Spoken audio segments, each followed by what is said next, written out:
శ్రీ సాయిరామ్.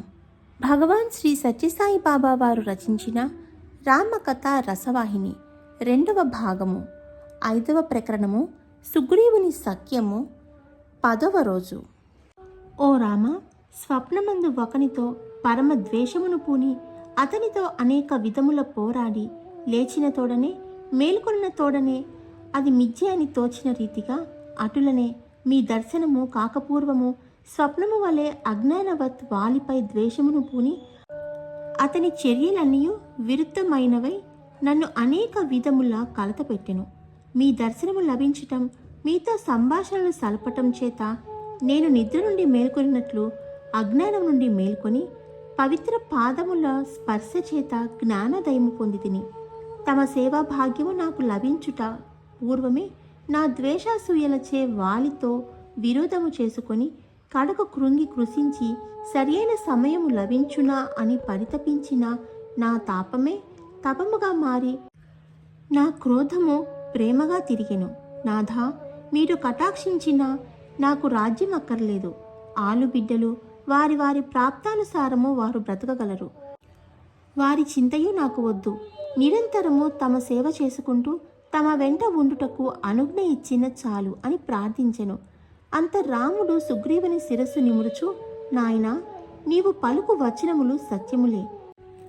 రాజ్యములు, సుఖదుఖములు, కోపతాపములు, వస్తువాహనాదులు, మంచి చెడ్డలు, స్వప్న దృశ్యములు, దైవ సన్నిధి, దైవ భావములే శాశ్వత స్థానములు. కానీ నా వాగ్దానము, నా ప్రతిజ్ఞ నిష్ప్రయోజనము కాదు కదా. ఎలాగైనా నీకు రాజ్యము వచ్చును, దానిని ఏలక తప్పదు. నేడు వారితో యుద్ధము చేయక తప్పదు, సిద్ధముగమ్ము అని చెప్పి ధనుర్బాణములను ధరించెను. సుగ్రీవుని వెంట పెట్టుకొని రామలక్ష్మణులు బయలుదేరిరి. రాముడు హనుమాదులను ఆ పర్వతముపైనే ఉండుటకు అనుమతించెను. దారిలో సుగ్రీవునకు చెప్పవలసినవన్నీ చెప్పి పురం యొక్క సింహద్వారము వద్దకు వెళ్ళి కేకవేయమని ఆజ్ఞాపించెను. రామాజ్ఞ ప్రకారం సుగ్రీవుడు కిష్కింధాపుర సింహద్వారం సమీపించి భూమి దద్దరిల్లేట్లు కేకవేసెను. ఆ కేక విన్న తక్షణమే తోక త్రొక్కిన పాము వలె బుస్సున లేచి వాలి తన తమ్మునిపై యుద్ధమునకు సిద్ధపడెను. అంతలో భార్యగు తార వాలి పాదములను పట్టుకొని పూర్వము అంగదుడు చెప్పిన మాటలు వాలితో చెప్పెను. నాదా, వారి స్నేహమును ఆశించిన అన్నదమ్ములు సామాన్యులు కారు, వారు మహాబలులు.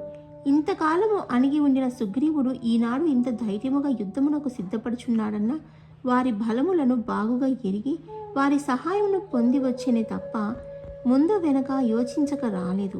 రాజపుత్రులకు ఆ రామలక్ష్మణులు దైవశక్తులతో కూడినవారు. వారిపై యుద్ధము చేయుట నీకు మంచిది కాదు అని చాలా బ్రతిమాలెను. ఆమె దీనాలాపనను విని వాలి పక్కున నవ్వెను. ఓ భయస్థురాలా, శ్రీరాముడు సమదర్శి అని చెప్పి ఉంటివా? అటులైనా అతడు మమ్ములను నిరువురిని సమముగా భావించును.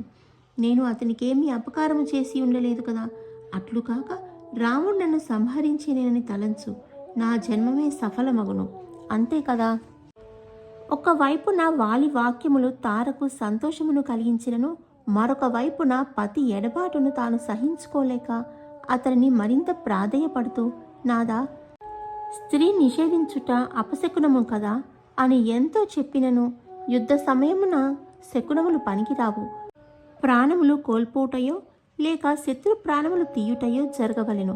అంతేకాని ఈ విధమైన వాటిని లెక్క చేయనని తారను వెనుకకు నెట్టి మహాక్రోధుడై యుద్ధమునకు సింహద్వారమున సమీపించెను. సుగ్రీవుని ఒక్కని మాత్రమే చూచి వాలి మండిపడి కుప్పించి సుగ్రీవునిపై పడి ముష్టయుద్ధము ప్రారంభించెను. వాలి చేయు పిడిగుద్దులను సుగ్రీవుడు భరించలేకపోయాడు. పారిపోవటకు సిద్ధమయ్యను. కానీ వాలి తన బలమును ప్రవేశపెట్టి కాళ్లతో చేతులతో బాధించుట చేత తానిక ఒక్క క్షణమైనను నిలవలేక పారిపోయాను. అంతా వాలి తొడతట్టుచూ వెనుకకు వెళ్ళెను. పారిపోవు సుగ్రీవుని రామలక్ష్మణులు అనుసరించిరి. పర్వతము చేరిన తర్వాత సుగ్రీవుడు చాలా నిరాశతో, బాధతో, దిగులుతో రామునకు నమస్కరించి, స్వామి, తామెందుకు ఇంత నన్ను పరాభవం చేసితిరో అర్థమగుటలేదు. తాము సహాయము చేతురన్న కొండంత ఆశతో వెళ్ళితిని. తమ అంబులు ఏ క్షణమునైనా వాలిపై పడునో అని క్షణక్షణము ఆధైర్యముతోటే పోరాడితిని. కానీ ఇక నే తాళలేక పారిపోవలసి వచ్చెను. మా అన్న మహాబలవంతుడు, ఆ వృద్ధులను నేను భరించలేకపోతిని అని విచారించెను. అంత రాముడు, సుగ్రీవా, విచారింపకము, కారణము వినుము.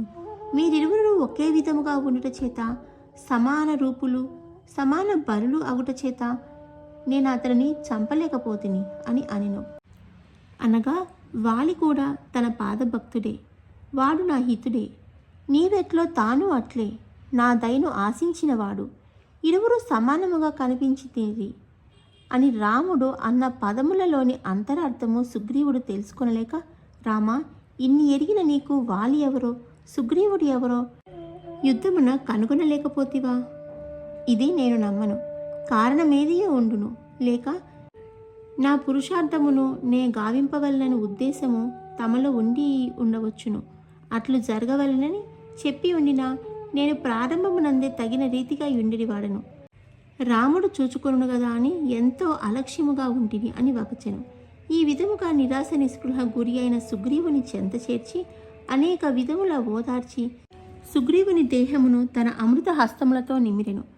అతనికి తగిలిన దెబ్బలు క్షణములో మాయమై బాధ ఏమాత్రము లేక హాయిగా తోచెను. సుగ్రీవుడు పరమాశ్చర్యముతో, రామచంద్ర, సర్వము నీ హస్తమందే ఉన్నది. ఈ సృష్టిస్థితి లయములు నీ స్వాధీనములు. అట్టి మీరే నాకు చిక్కినప్పుడు ఈ రాజ్యాధికార వాంఛ నాకు అక్కరలేదు.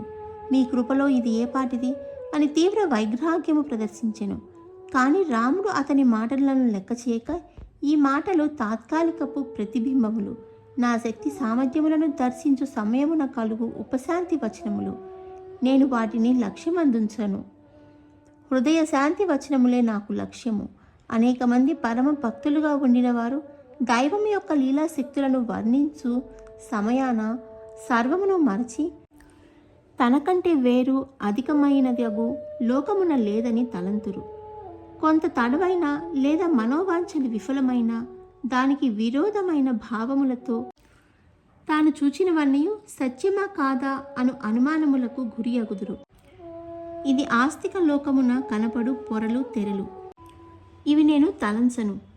నీవు తిరిగి మీ అన్నతో పోరాడుటకు సంసిద్ధుడవు కావలసినదే అని బలవంత పెట్టెను.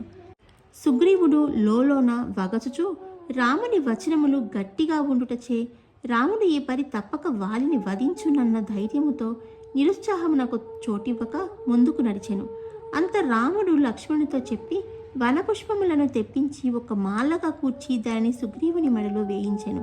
అందులోని అంతరార్థము, పూర్వము తార దగ్గర వాలి రాముడు సమదర్శి అని చెప్పి ఉండెను. పూర్వము సమదర్శిగా ఉండుట చేతనే వానిని కొట్టలేకపోయెను. ఇప్పుడు వాలి కంటే సుగ్రీవునిపై అధిక ప్రేమ కలదన్న చిహ్నమును నిరూపించుటకు హారము అధికంగా వేయించెను. ఇరువురు సమానమే కాని హారం అధికం. అదే ప్రేమమాల. కంఠమున ధరించమని రాముడు సుగ్రీవునకు బోధించెను. ప్రేమకు మరణము లేదు. కారణము ప్రేమ స్వార్థరహితము.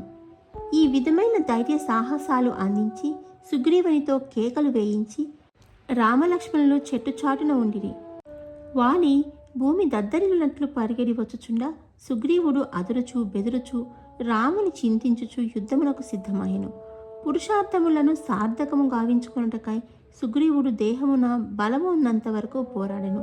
బలము క్షీణించి అలసిపోయే స్థితికి వచ్చిన తక్షణమే రామా అని ఒక్క తూరి కేక వేసెను. రాముడు భక్త సంరక్షణాదీక్ష గలవాడుగుట చేత బాణమును ప్రయోగించెను. వాలి దురభిమాని కనుక వాని హృదయమును చేరెను. ఈ దెబ్బతో వాలి గిరగిరా తిరిగి నిలబడెను. అంత రాముడు వాలిని సమీపించి తన దివ్య దర్శనమును అందించెను. పడిన వాలి మహాబలశాలి, ధైర్యశాలి అగుట చేత లేచి కూర్చుని చేతులు జోడించుకొని ఆ శ్యామల శరీరుని, ఆ రాజీవలోచనుని కల్లారా చూచుచు ఆనంద బాష్పములు విడుచుచు భరించలేక, ఓ రామ, ఇంతటి దివ్య మంగళ విగ్రహుడవై సాక్షాత్ పరమేశ్వరుడై ఇంత విషమ కార్యమును ఏల చేసితివి. నాతో చెప్పి నన్ను వధించి ఉండినా నేనెంత సంతసించడివాడనో తెలుసా? సుగ్రీవుడు చేయునట్టి హితమును నేను చేయలేకపోదునా? కాదు కాదు, ఇందులో ఏదియో కారణము లేకపోలేదు. కారణము లేని కార్యము భగవంతుడు చేయడు. బాహ్య దృష్టితో చూసినంత వరకు మన భావములకు విరుద్ధముగా కనిపించును. అంతర్దృష్టితో చూసినప్పుడే అది నిత్య స్వరూపమును ధరించును. పరమాత్మ యొక్క చర్యలు లోక దృష్టిలో చూడకూడదు. అతడు గుణాతీతుడు కనుక గుణాతీతమైన దృష్టితోనే చూడవలసి ఉండును. గుణాతీతుని కార్యములు గుణ దృష్టితో చూచిన విరుద్ధమే కాక మరేమగును అని మహామేధావి అయిన వాలి చక్కగా విచారించి రామునితో, ఓ నాథా, నీ శక్తి సామర్థ్యములు నెరవేరుతును. ఒక బాణముతో ఒక వాలినే కాదు, విశ్వమునే హతమార్చగలవు, విశ్వమునే సృష్టించగలవు. కానీ నన్ను మీరు వధించుటలో నేను చేసిన పాపమేమియో తెలుసుకొనగోరుచున్నాను. నా అపరాధమేమితో గుర్తించగోరుతున్నాను. ధర్మ సంస్థాపన మొనరించుటకై నీవు లోకమున నరాకారమును ధరించితివి కదా. వేట కాని వలె చెట్టు చాటున దాగి నన్ను కొట్టుటలో ఉన్న అంతరార్థమేమో తెలిపిన నేను కృతార్థుడయ్యేందనని ప్రార్థించెను. అంత రాముడు వాలి చింత కూర్చొని, వాలి, నా చర్యలు స్వార్థరహితమైనవని నీకు తెలుసు. కేవలము సీతాన్వేషణ నిమిత్తమై సుగ్రీవుని స్నేహము గావించింతినని దురభిప్రాయము వీడుము. నీవే తెలిపితివి కదా, ధర్మ సంస్థాపన నిమిత్తమై వచ్చిన నరాకారుడినని. నీవు చేయు అధర్మ అక్రమ అన్యాయములను చూచుచూ ఉండుట అపకారమందువా, ఉపకారమందువా, ధర్మమందువా, అధర్మమందువా? తమ్ముని భార్య, చెల్లెలు, కోడలు, కుమార్తెతో సమానులు. వార్లను పాపదృష్టితో చూచినవాడు మహాపాపి. అట్టి పాపాత్ముని సంహరించుటలో ఎట్టి పాపము లేదు. నీవు సత్యమును గుర్తించక సుగ్రీవుడు నన్ను చంపగోరి గుహకు గుండును వేసేదనని తలంచి అతనిపై వైరము పూనుట ఎంతటి అన్యాయము!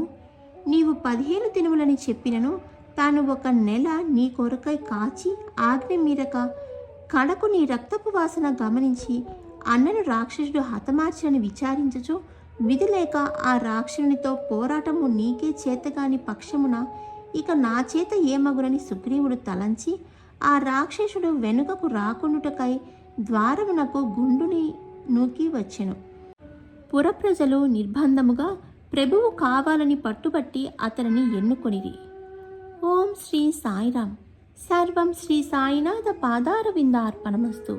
సమస్తలోకా సుఖినో భవంతు. ఓం శాంతి శాంతి శాంతి.